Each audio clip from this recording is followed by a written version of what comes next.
we're asked what is the value of 1 plus a half times 1 plus a third times 1 plus a fourth, all the way up to 1 plus 1/9.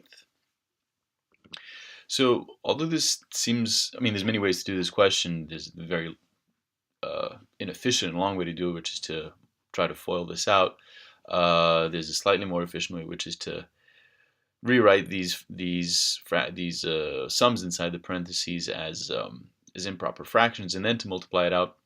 What I'd like to show in this video actually is just the general strategy that applies in a lot of questions, whether they're algebra or arithmetic, and that is that whenever you're dealing with fractions, always try to simplify those fractions before doing anything else, usually before multiplying or adding or dividing. So we'll just stick to multiplying today. Generally, when there's multiplication to do in questions with fractions, you want to simplify as much as possible before multiplying. So, for example, here 1 1/2, we're going to rewrite that as 1 plus 1/2 is 3/2. 1 plus 1/3 is 4/3. 1 plus 1/4 is 5/4.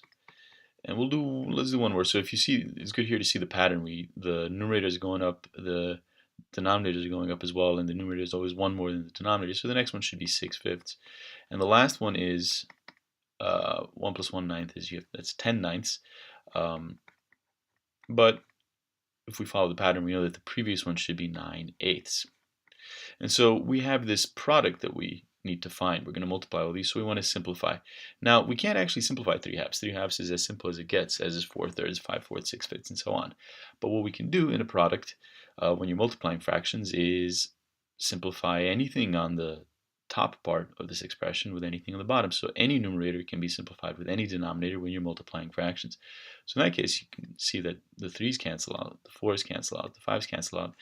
And ideally, you'll see that the pattern is that all of the numerators cancel out with all of the denominators, except for the very last numerator and the very first denominator, which means when we multiply this out, we get 10/2, or 5.